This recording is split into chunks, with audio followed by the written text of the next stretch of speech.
በስመ አብ ወወልድ ወመንፈስ ቅዱስ አሃዱ አምላክ አሜን። ገብርኄር በሚል ኃይለ ቃል ለተወሰኑ ደቂቃዎች እንማማራለን። የማቴዎስ ወንጌል ምዕራፍ 25 ቁጥር 21 ላይ ተመዝግቦ የምናገኘው ኃይለ ቃል ነው።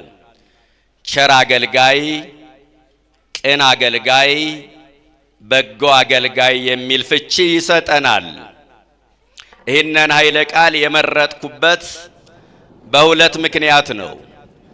አንደኛ ስድስተኛውን ሳምንት ቤተ ክርስቲያን ገብርኄር ብላ ሰይመዋለች። በተቀበሉት መክሊት ትርፋማ የሆኑ በአገልግሎታቸው የታመኑ እንደሚመሰገኑ በተቀበሉት መክሊት ደግሞ ማትረፍ ያልቻሉ በአገልግሎታቸው መታመን ያቃታቸው እንደሚወቀሱ ከመወቀስም አልፎ እንደሚቀጡ የሚዘከርበት ሳምንት በመሆኑ ኃይለ ቃሉን አንስቼዋለሁ። ሁለተኛው ቸር አገልጋይ፣ ቅን አገልጋይ፣ ታማኝ አገልጋይ የሆነው የወንድማችን የመምህራችን የወልደ ሰማዕት የመምህር ዘላለም መታሰቢያ ቀኑ በመሆኑ ሁለቱን ይገልጣል ብዬ ስላሰብኩ ኃይለ ቃሉን አንስቼዋለሁ። እግዚአብሔር ከሁላችን ጋር ይሁን። ዋናው ምስክርነት ቀደም ሲል እንደተነገረው በጣም ደከመኝ ሰለቸኝ ሳይሉ ከዛም ከመጡበት ጊዜ ጀምሮ ስለ እርሱ ተናግረው የማይጠግቡት መላከመዊ ካላቸው ቁርኝነት ከጠበቀው ግንኙነት አንጻር የሚገባውን ምስክርነት ኋላ እናያለን። ከኔም ጋር አንዳንድ ሐሳቦችን በወንጌሉ እያነሳን እንነጋገራለን።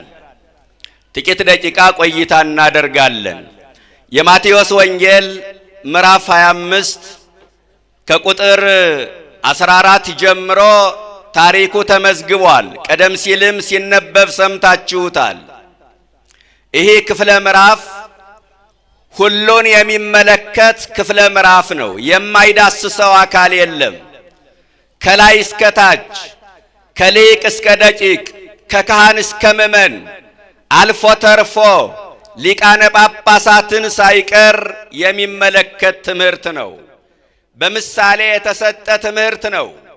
የክርስቶስ ትምህርቶች ምሳሌ ይበዛባቸዋል። በምሳሌ ያስተማረበት ጊዜ አለ፣ ያለ ምሳሌ ያስተማረበት ጊዜ አለ። በምሳሌ ካስተማራቸው ትምህርቶች መካከል አንዱ የክፍለ ምዕራፍ ነው። እንዲህ ይላል ምሳሌዎች ሲጀምር፣ ወደ ሩቅ ሀገር የሚሄድ ሰው ባሮቹን ጠርቶ ገንዘብ እንደሰጣቸው እንዲሁ ይሆናል። ቦ ለዘወሃቦ 5 መክሊተ ወቦ ለዘወሃቦ 2 መክሊተ ወቦ ለዘወሃቦ 1 መክሊተ ወለለ አሐዱ እምኔሆሙ በአምጣነ ይክሉ ወሃቦሙ ወነገደ በጊዜሃ። ለአንዱ 5 መክሊት፣ ለአንዱ 2 መክሊት፣ ለአንዱ 1 መክሊት ሰጠና ወዲያውኑ ወደ ሩቅ ሀገር ሄደ ይላል። በዚህ ትምህርት ሁላችንንም ራሳችን እንድናየው ምእመናን፣ ከሚመሰገኑት ወገን ነኝ ወይስ ደግሞ ከሚወቀሱት ወገን ነኝ? ካተረፉት ወገን ነኝ ወይስ ደግሞ ካባከኑት ወገን ነኝ? ከሰነፎች ወገን ነኝ ወይስ ከትጉሆች ወገን ነኝ?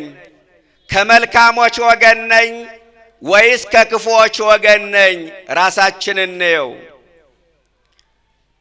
እና ለአንዱ 5 መክሊት፣ ለአንዱ 2 መክሊት፣ ለአንዱ 1 መክሊት ሰጠና ወደ ሩቅ ሀገር ሄደ ይላል። በዚህ ክፍለ ምዕራፍ 3 አካላት ይገኛሉ። ምእመናን፣ መክሊት የሰጠ አካል አለ፣ መክሊት የተቀበሉ አካላት አሉ፣ መክሊት አለ። በሌላ አነጋገር ሰጪ አለ፣ ስጦታ አለ፣ ስጦታ ተቀባይ አካላት አሉ ማለት ነው። መክሊቱ በዛን ዘመን የነበረ የመገባበያ ገንዘብ ነው። 5 2 1 ስለተባለ ቀላል ገንዘብ እንዳይመስላችሁ፣ ስራ ሊያሰራ የሚችል በቂ ገንዘብ ነው። ኦርቶዶክሳውያን መክሊቱ የተሰጠ ነው። የተሰጠ ደግሞ የራስ አይደለም። የራስ ያልሆነ ነገር ደግሞ አያኮራም፣ አያመጻድቅም። ሁለተኛ መክሊቱ ቁጥጥር ያለበት ነው። አሳዛኙ ነገር ይሄ ነው። ከብዙ ዘመን በኋላ ሊቆጣጠራቸው መጣ ነው የሚለው። ሶስተኛ መክሊቱ አቅምን ያገናዘበ ነው። ለአንዱ 5 መክሊት፣ ለአንዱ 2 መክሊት፣ ለአንዱ 1 መክሊት ሰጠው ነው የሚለው። ባለ 5ቱ 5 የተቀበለ ከባለ 2ቱ የተለየ ነገር ኑሮት አይደለም፣ አቅሙ ስለሆነ ነው። ባለ 2ቱም 2 የተቀበለ ከባለ 1ዱ የተለየ ነገር ኑሮት አይደለም፣ አቅሙ ስለሆነ ነው። ባለ 1ዱም አቅሙ ስለሆነ ነው። ስለዚህ አቅምን ያገናዘበ ነው መክሊቱ። አራተኛ መክሊቱ በቁጥር የተለካ የተመጠነ የታወቀ ነው። ወገኖች መክሊቱን የተቀበሉ አካላት ፍጥረትን በሙሉ ይመለከታሉ። ኋላ በዝርዝር እናያቸዋለን። መክሊቱን የሰጠው አካል እግዚአብሔር ነው። 5ቱም የተገኘ ከእርሱ ነው። 2ቱም የተገኘ ከእርሱ ነው። 1ዱም የተገኘ ከሱ ነው። ከሱ ያላገኘነው ምን አለ? ከሱ ያልተቀበልነው ምን አለ? እና ስለ ስጦታው መመስገን የለበትም? ምእመናን አለበት። እኩት እግዚአብሔር በይንተ ጸጋሁ፣ ስለማይነገረው ስጦታ እግዚአብሔር ይመስገን አለ። 5 መክሊት ወደ ሩቅ ሀገር መሄዱ። ልብ በሉ ምእመናን፣ መክሊቱን የሰጠው አካል እግዚአብሔር ነው ብያቸዋለሁ። መክሊቱ ሃይማኖት ነው። ሃይማኖትን የሰጠ እርሱ ነው። ሕጉን የሰጠ እርሱ ነው። ልጅነትን የሰጠ እርሱ ነው። ኋላም የምናያቸው ነገሮች ይኖራሉ እና ስለ ስጦታው እሱ መመስገን አለበት ወገኖቼ። ወደ ሩቅ ሀገር መሄዱ ወደ ሰማይ ማረጉን ያሳያል። 33 ዓመት ከ3 ወር በምድር ላይ ቆይቶ በመስቀል ላይ ተሰቅሎ ሞትን ድል አድርጎ ከተነሳ በኋላ በክብር ወደ ሰማይ አረገ። አረገ ውስተ አርያም ፄዊወ ከፄዋ ወወሃብ ከጸጋ ከለጓለ እመሕያው። ምርኮን ማርከህ ወደ ላይ ወጣ፣ ለሰው ልጆች መክሊትን ሰጠህ አለ። መክሊት ስጦታ ነው ብለን የለ? ወደ ሩቅ ሀገር መጓዝ የክርስቶስ ወደ ሰማይ ማረግ ያሳያል። በሌላ አነጋገር ወደ ሩቅ ሀገር መጓዝ ምንድነው? እኛም በሞት ወደ ሩቅ ሀገር ወደ ሰማይ እንጓዛለን። መምህር ዘላለም ለእያንዳንዳችን ማስተማሪያ መጽሐፍ ነው። ያንዱ ሞት ለአንዱ አስተማሪ ነው፣ ያውም ድንቅ አስተማሪ። ስለዚህ በሞት ሁላችንንም ወደ ሩቅ ሀገር እንጓዛለን። ወደ ሩቅ ሀገር የሚጓዝ ሰው ደግሞ ይዘጋጃል። የቱ ጋር አርፋለሁ? ከማን ጋር አገናኛለሁ? ምን ያህል ጊዜ እቆያለሁ? ምን እበላለሁ? ምን እጠጣለሁ? ምን እለብሳለሁ ብሎ ይዘጋጃል። ስንቅ ይቋጥራል። ቢርበው ሊበላ፣ ቢጠማው ሊጠጣ፣ ቢራቆት ሊለብስ። እኛስ ስንቅ ቋጥረናል? የንስሐ ስንቅ ቋጥረናል? ምእመናን የሥጋ ወደሙ ስንቅ ቋጥረናል? የሩቅ ሀገር ተጓዥ መሆናችን ለምንድን ነው የምንረሳው? ሥጋ ወደሙ ከተቀበላችሁ ስንት ዓመት ሆናችሁ? እስኪ ያልተቀበላችሁበትን ዘመን ወደ ኋላ መለስ ብላችሁ ቁጠሩት። ክርስቲያን ከሥጋ ወደሙ ከራቀ የሚፈልገው የኃጢአት ልምምድ አለ ማለት ነው። ክርስቲያን ከሥጋ ወደሙ ከራቀ የሚጠብቀው የኃጢአት ቀጠሮ አለ ማለት ነው። አለበለዛ ከክርስቶስ ጋር እንዳንኖር የሚከለክለን ነገር የለም። ትጾማላችሁ፣ ትጸለያላችሁ፣ አስራትም ታወጣላችሁ፣ ጉባኤም ትካፈላላችሁ፣ ወንጌልም ትማራላችሁ። ደስ ይላል። የነገሮች መደምደሚያ ግን የክርስቶስን ሥጋና ደም መቀበል ነው። አለበለዛ መልካም ስራዎቻችን ማረጋገጫ የሌላቸው የሂሳብ ሰነዶች ነው የሚሆኑብን። በልጅነታችሁ ትቆርቡ የነበራችሁ ልጆቻችሁን ልታቆርቡ ትመጣላችሁ። እነሱ ሲበሉ እናንተ ትራባላችሁ። ጀርባችሁን ለማዕዱ ትሰጣላችሁ። እስከ መቼ ነው ከዚህ ማዕድ የምንሸሽ? እረ የሩቅ ሀገር ተጓዦች ነን። እንደዛ ነው የሚያሳየው ወንጌሉ። ወዲያው 5 መክሊት የተቀበለው ወዲያውኑ ሄደና ነገደበት። እንዲያው መጽሐፍ ቅዱስን አንብቡት። ወዲያውኑ ነው የሚለው። ሄደና ነገደበት። ክፍተት አልፈጠረም። ለዋልደር አላለም። ጊዜውን አላባከነም። እባካችሁ በጊዜያችን እንወቅበት። እባካችሁ በእድሜያችን እንጠቀምበት። እድሜ ብድር ነው። ብድር አያኮራም። ብድር አያመጻድቅም። የተበደረ ሰው ብድሩን ለተበደረበት ዓላማ ያውለዋል እንጂ አያባክነውም። ክርስቲያን የተሰጠውን እድሜ ለኃጢአት የሚያውለው ከሆነ እድሜ አባካይ ነው። እድሜያችን በከንቱ እንዳናባክን መድኃኔዓለም ይርዳን። 2 መክሊትም የተቀበለው ወዲያውኑ ሄደና ነገደበት፣ ሌላ 2 አተረፈ። 5ም የተቀበለው ነገደበት፣ ሌላ 5 አተረፈ። 1 የተቀበለው ግን ሂዶ መሬቱን ቆፍሮ ገንዘቡን ቀበረው። እናንተ እንኳን የሰው ገንዘብ የራስንም ገንዘብ እኮ መቅበር ወንጀል ነው። ገንዘብ እኮ ስራ እንድንሰራበት እንጂ እንድንቀብረው አይደለም የተሰጠን ወገኖቼ። ከብዙ ዘመን በኋላ ሊቆጣጠራቸው መጣ። ያ ወደ ሩቅ ሀገር የሄደው፣ ያ ሞትን ድል አድርጎ የተነሳው፣ ያ በክብር ወደ ሰማይ ያረገው መድኃኔዓለም ይመጣል። ወምድረ ብዙ መዋዕል መጻ እግዚኦሙ ለእሉ አግብርት ወኀዘ ይታሰቦሙ። ከብዙ ዘመን በኋላ ሊቆጣጠራቸው መጣ። ሊቆጣጠረን ይመጣልና እንዳናፍር። አዎ ያላፈሩ አሉ። የተቀበሉትን መክሊት ኋላ ላይ እንመጣበታለን። ከብዙ ዘመን በኋላ ሊቆጣጠረን ይመጣል። የተቀበላችሁትን መክሊት ምን ሰራችሁበት? ምን አደረጋችሁበት? ምን አተረፋችሁበት ብሎ ሊቆጣጠረን ይመጣል። ቆጥሮ የሰጠንን ቆጥሮ ሊቀበለን ይመጣል። ዋጋችን ሊከፍለን ይመጣል። ሊተሳሰበን ይመጣል። ሊሰበስበን ይመጣል። ራሳችንን እናዘጋጅ። መጣ ወቀርበ ዝኩ ዘሐምሰ መካለ የነሳ 5 መክሊት የተቀበለው ሰው ቀርቦ እነሆ 5 መክሊት ሰጠኸኝ ነበረ፣ ወጥቼ ወርጄ ላቤን አፍስሼ ወዜና አንጠፍጥፌ 5 አትርፌ 10 አድርጌያለሁ ተቀበለኝ አለ። ኦ ገብርኄር ወምእመን ዘበውህድ ምእመነ ኮንከ ዲበ ብዙ ሰይመከ በውስተ ፍስሐሁ ለእግዚእከ። አንተ በጎ አገልጋይ፣ ታማኝ አገልጋይ፣ ቅን አገልጋይ፣ በጥቂቱ ታምነሃልና በብዙ ሾመሃለሁ፣ ወደ ጌታ ደስታ ግባ አለው።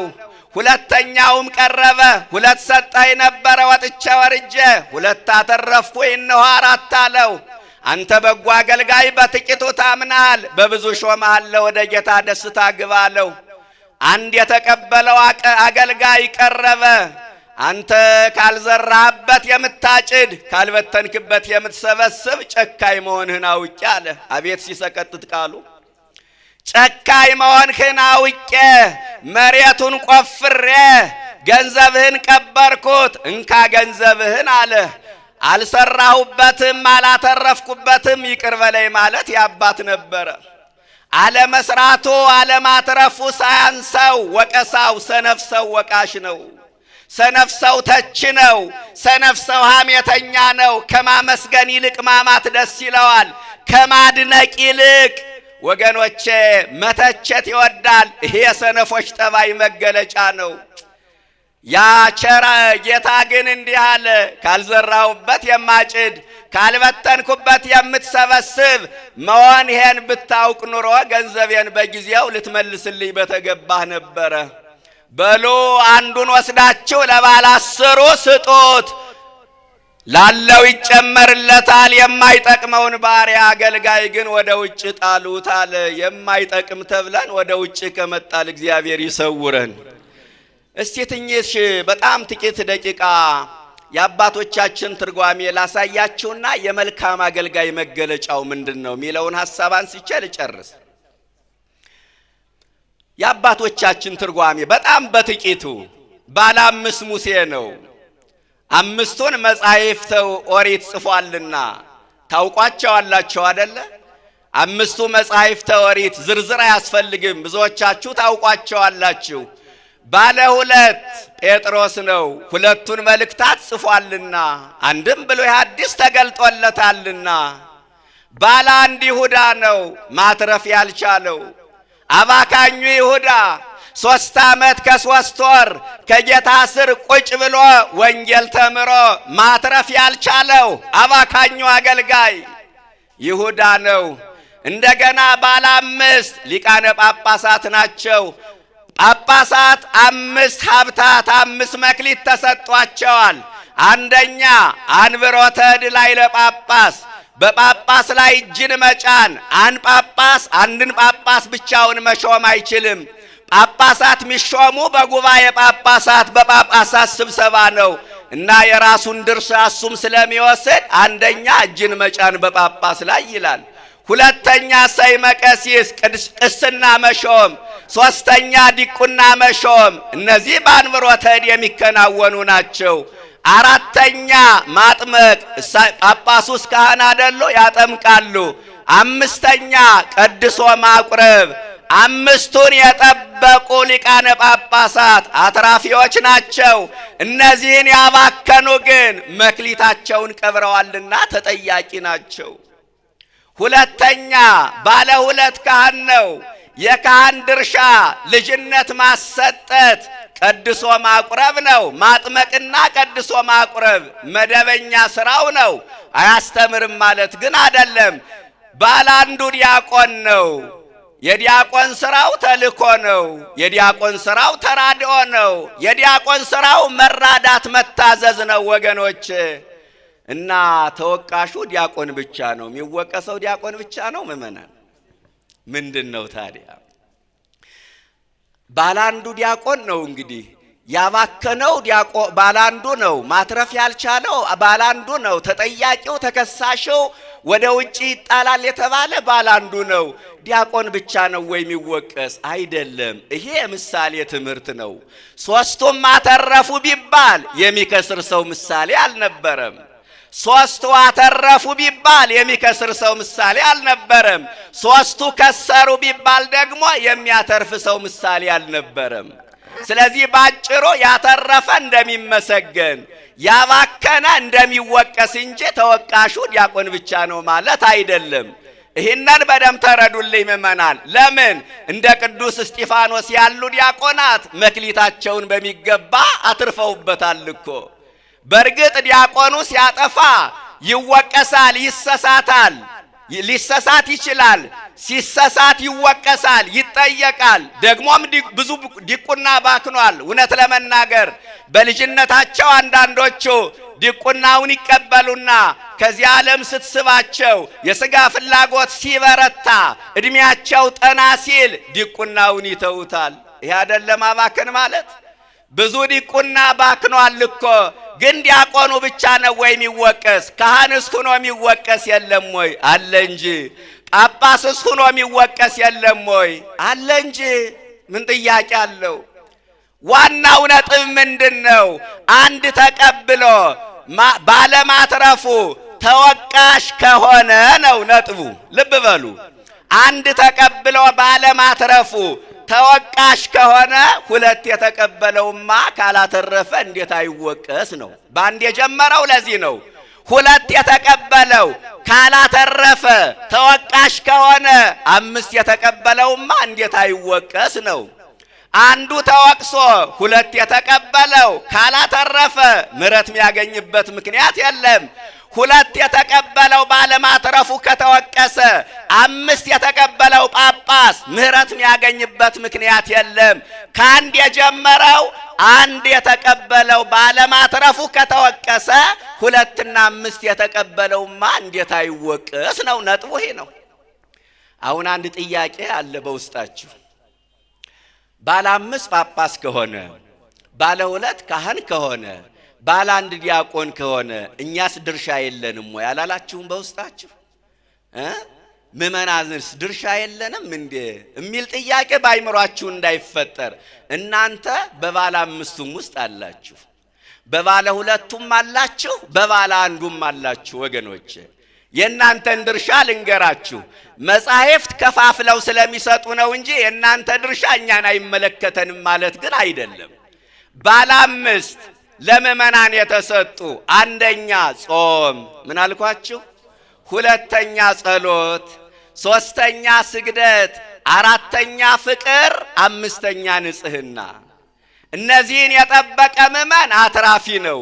እነዚህን ያባከነ ምእመን መክሊቱን ቀብሯልና ተወቃሽ ነው። መጠበቅ ማለት ምን ማለት ነው? በስነ ስርዓት መጾም፣ በስነ ስርዓት መጸለይ፣ በስነ ስርዓት መስገድ፣ በፍቅር መኖር፣ ንጽህናን ገንዘብ ማድረግ። ይህ ነው መክሊትን ማትረፍ ማለት ወገኖች።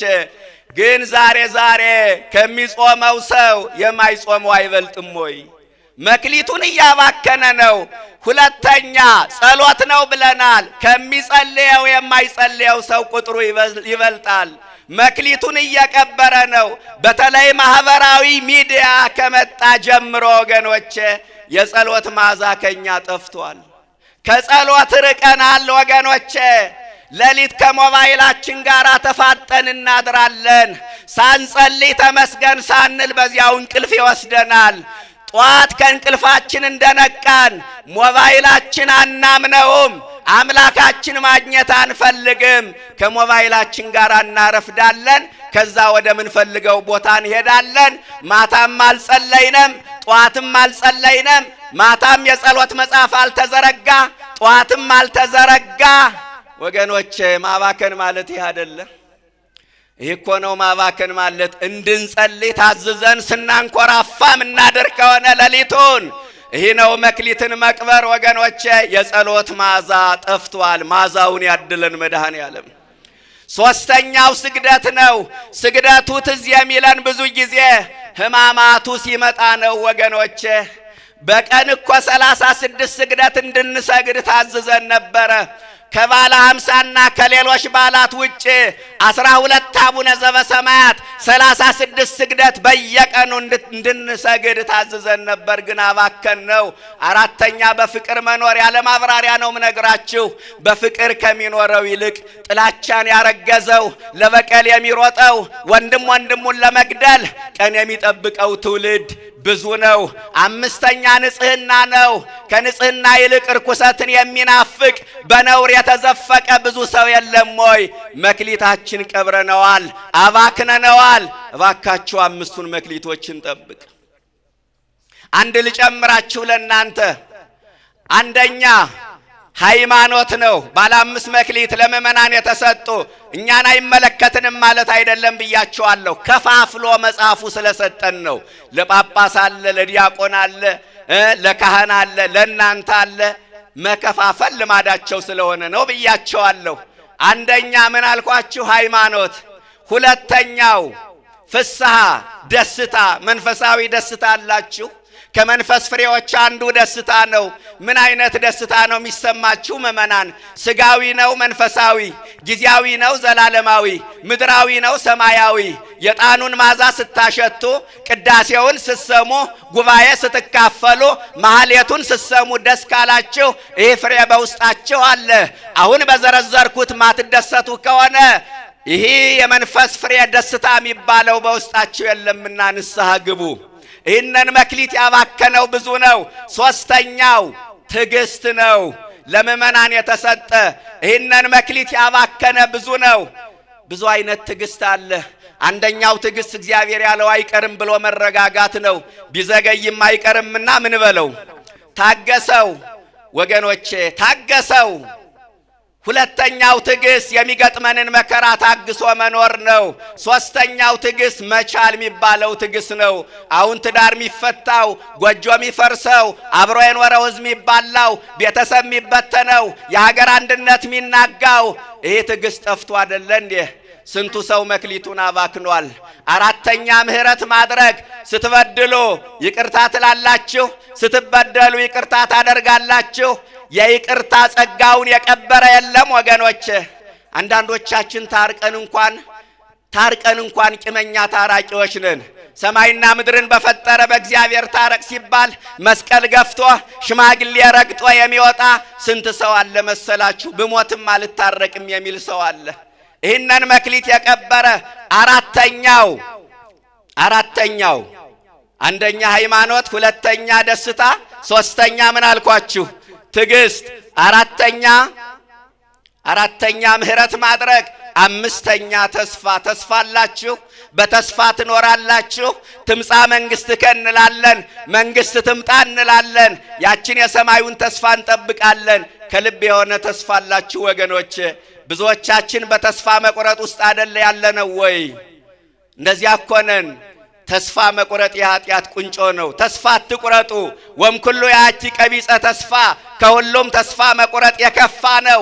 የሰው ኃይሉ ያለው በጉልበት ውስጥ አይደለም፣ በተስፋ ውስጥ ነው። ተስፋ የሌለው ሰው ጉልበት እንኳን ቢኖረው መራመድ አይችልም።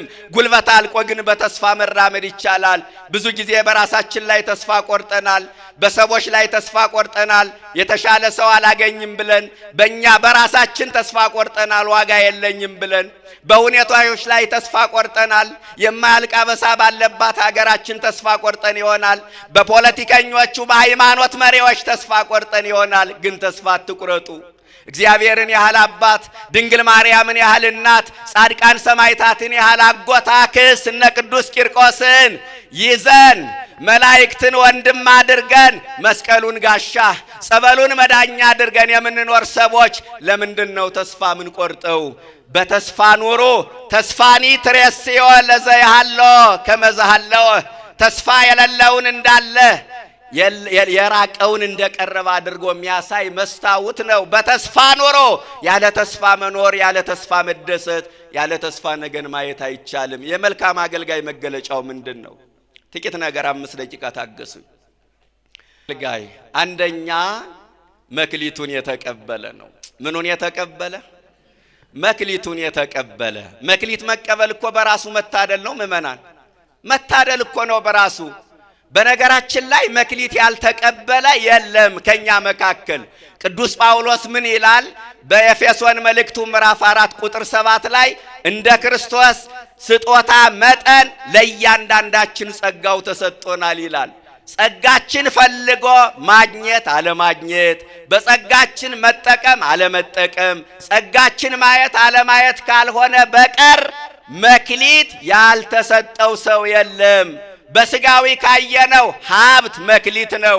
ሰው በሀብቱ የተራበ ካበላ፣ የተጠማ ካጠጣ፣ ድሃ ከረዳ እሱ መክሊቱን እያተረፈ ነው። ትዳር መክሊት ነው። ልጆች ስጦታ ናቸው፣ የእግዚአብሔር ስጦታዎች ተብሏል። ሃይማኖት ስጦታ ነው። ክህነት ስጦታ ነው። ልጅነት ስጦታ ነው። ዕድሜ ስጦታ ነው። እውቀት ስጦታ ነው። በእውቀቱ ትውልድ የሚያንስ ካለ እሱ መክሊቱን እያባዛ ነው ወገኖቼ፣ መክሊቱን እያባዛ ነው። ስልጣን መክሊት ነው፣ ስጦታ ነው። በስልጣኑ ለሀገር ለወገን የሚጠቅም ስራ የሚሰራ ከሆነ እሱ መክሊቱን እያተረፈ ነው።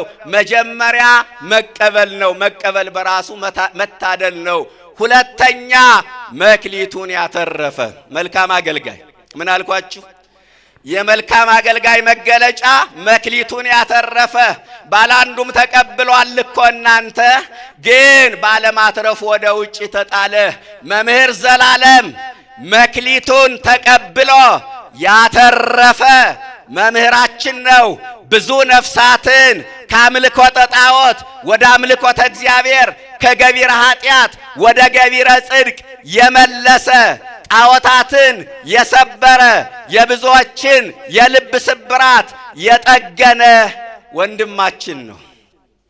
ያዘኑትን ያጽናና፣ ያነቡትን በወንጌል እንባቸውን ያበሰ፣ የብዙ ሰዎችን ለቅሶ በሳቅ የቀየረ፣ ብዙዎቹ ከሱስ እንዲላቀቁ ያደረገ፣ መለኪያውን እንዲሰብሩ ጫቱን እንዲጥሉ ያደረገ፣ በተቀበለው መክሊት ትርፋማ የሆነ ምርጥ ቸር አገልጋይ ነው።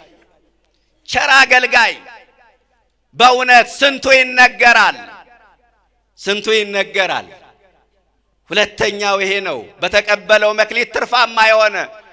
ዋናው ምስክርነት ኋላ ይሰጣል ብዬ ነው፣ ጊዜ ለመቆጠብ ነው። ሶስተኛ በጌታው የተመሰከረለት የመልካም አገልጋይ መገለጫ ምን አልኳችሁ? በጌታው የተመሰከረለት። ጌታው ምን ብሎ መሰከረለት?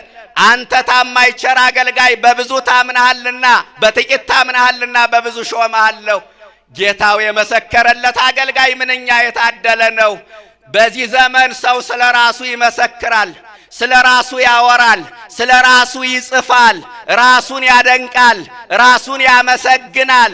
እንዲህ ነው ምናየው። መምህር ዘላለም ስለ ራሱ ጽፎ ታውቃላችሁ? ስለ ራሱ መስክሮ ታውቃላችሁ? ስለ ራሱ አውርቶ ታውቃላችሁ? ወገኖቼ የለም።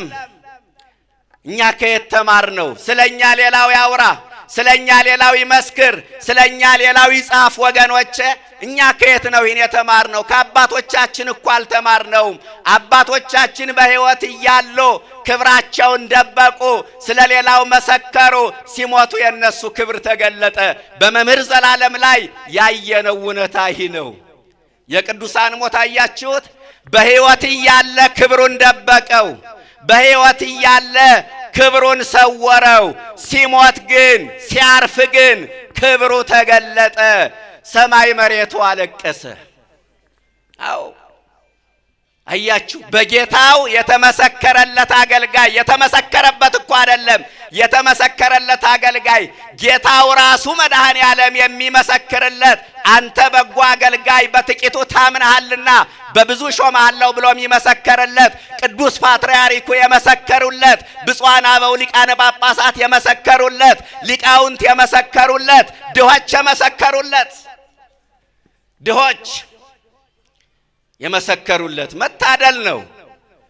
እንዲህ ነው ወገኖቼ፣ በጌታው የተመሰከረለት እሱ መልካም አገልጋይ ነው። አንዳንድ ጸሐፊዎች ጽፈዋል። አንድ ጸሐፊ አላስታወስም፣ እንደ ምን ነው የውዳሴ ብል ያልበላው፣ በጣም የሚገርም አገላለጽ። የውዳሴ ጭብጨባ ያልበላው፣ የውዳሴ ብል ማን ነው? የብል ጭብጨባ የውዳሴ ነቀዝ ያላበላሸው። የሰው ቋንቋ ስለሆነ አበላሸሁት። የውዳሴ ነቀዝ ያላበላሸው፣ በጭብጨባ ማይበል ያልሰከረ፣ ከዝና የራቀ፣ ከታይታ የራቀ። በጣም የሚገርም እኮ ነው። ከታይታ የራቀ ፎቶ እንኳን ታውቃላችሁ፣ ተደብቀን ካላነሳ ነው በስተቀር አንድም ቀን ፎቶ ተነስቶ አያውቅም። ስሙ ባነር ላይ እንዲጻፍ አይፈልግም። ስሙ ባነር ላይ እንዲለጠፍ አይፈልግም። ይሄ የሕይወት ዘመኑ ተሞክሮ ነው። አያችሁ፣ በጌታው የተመሰከረለት ስለ ራሱም አይመሰክር። አሁን የተቸገርነው ሁላችንንም እዚህ ጋ ነው። እዚህ ጋ ነው የተቸገርነው። ይወድስ ከአፈነ ኪሮ አኳ ፈዚያከ፣ ሌላው ያመስግን እንጂ ራስህን አታመስግን። መጽሐፈ ምሳሌ ምዕራፍ 27 ቁጥር 1። ሌላው ያመሰገነው መምህር ዘላለም ራሱን ግን አንድም ቀን ስለ ራሱ ያልተናገረ ያልገለጠ ራሱን። እንዲህ አይነት አገልጋይ ነው። ታዲያ ቸር አገልጋይ መባል አይገባውም? በደንብ ይገባዋል እንጂ። መልካም አገልጋይ የመልካም አገልጋይ መገለጫው በጌታው የተመሰከረለት ነው። አራተኛ የመልካም አገልጋይ መገለጫው ምንድነው? መታመን ነው። ታምነሃልና አይደል የተባለው? የታመን አገልጋይ። በነገራችን ላይ መታመን ሲባል በአገልግሎት ብቻ አይደለም።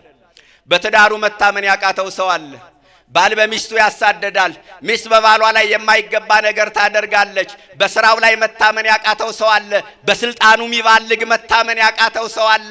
በአገልግሎቱ መታመን ያቃተው፣ የበላበትን ሞሰብ የሚረግጥ፣ የቤተ ወጭት የሚሰብር፣ ያሳደገችውን ቤተ ክርስቲያን ጡት የሚነክስ፣ የመናፍቃኑን አስተምሮ ወደ ቤተክርስቲያን አንሸራቶ የሚያስገባ ቀኖና የሚጥስ ሕገ ቤተክርስቲያንን የሚሽር በአገልግሎቱ መታመን ያቃተው ሰው አለ። መምህር ዘላለም ከ33 ዓመት በላይ የታመነ አገልጋይ ነበሩ ተብለዋል። ብዙዎቹ ግን ወጥተዋል። እሱ ግን እንደኖረ የተጠራ አገልጋይ በእውነት የታመነ አገልጋይ፣ በትምህርቱ ነውር ያልተገኘበት አገልጋይ፣ በሕይወቱ ነውር ያልተገኘበት አገልጋይ፣ የሰበከውን የኖረ አገልጋይ፣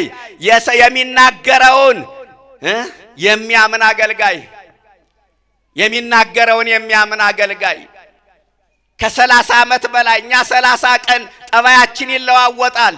እንኳን ይህን ያህል ዓመት ወጥ እንደሆነ ሳይዝረከረክ ክብሩን ጠብቆ የተጠራ አገልጋይ፣ በዘራው ዘር ላይ እንክርዳድ ያልተገኘበት አገልጋይ። ይሄ አይደለበት መታመን ማለት እኮ ይሄ ነው። በጣም ይገርማል። ይህን ያህል ዓመት ታምኖ መኖር ይደንቃል። እዚህም ተገኘ ሳይባል እዛም ወገን ተሰለፈ ሳይባል ከተቃዋሚዎች ጎራ ሳይሰለፍ ከደጋፊዎች ጎራ ሳይሰለፍ ወንጌልን ብቻ ዓላማ አድርጎ የተሰለፈ ያመነበትን ነገር ብቻ አውደ ምሕረት ላይ እየተናገረ የኖረ አገልጋይ መታመን ይሄ ነው።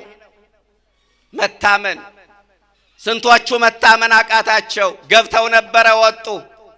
ሳይዝረከረክ የኖረ ደግሞ አለው በእውነት ክብሩን ጠብቆ የኖረ አንድ በማህበራዊ ሚዲያ ላይ ያየው ጽሑፍ አለ። መቼም የሰውን ሐሳብ የራስ ሐሳብ አድርጎ መናገር ነውር ስለሆነ እንደ ሰባኪ ያገለገለ እንደ ጳጳስ ተከብሮ የኖረ በደንብ ይገልጠው ሐሳብ እንደ ጳጳስ ተከብሮ የኖረ ባለ ግርማ ሞገስ ዘላለም መምህር ዘላለም እንደ ጳጳስ ነው የሚፈራው። እንፈራዋለን። ፍርሃታችን የፍቅር ፍርሃት ነው፣ የአክብሮት ፍርሃት ነው። ለምን? ክብሩን ጠብቆ ስለኖረ እንደ ጳጳስ ተከብሮ የኖረ። ጨርሻለሁ። ሌላው የመልካም አገልጋይ መገለጫ ያው ከወንጌሉ ጋራ ሕይወቱን እያየ ነው እንሂድ ብዬ ነው። ሌላው የመልካም አገልጋይ መገለጫ በጥቂቱ መታመን ነው። በጥቂቱ ቅድም መታመን ብያቸዋለሁ። እቺ ጥቂት የምትለው ቃል ምን መሰላችሁ? አመስጋይ መሆን ማለት ነው። በጥቂቱ ምን ማለት? ማመስገን። በትንሹ መርካት፣ ኑሮዬ ይበቃኛል ማለት። መምህር ዘላለም ኑሮዬ ይበቃኛል ብሎ የኖረ ሰው ነው። ተንደላቆ መኖር ይችላል እንደ ሌሎቹ። ባለሀብት ከሚባሉት ተርታ መሰለፍ የሚችል አገልጋይ ነበረ። ግን የዚህን ዓለም ጥሪት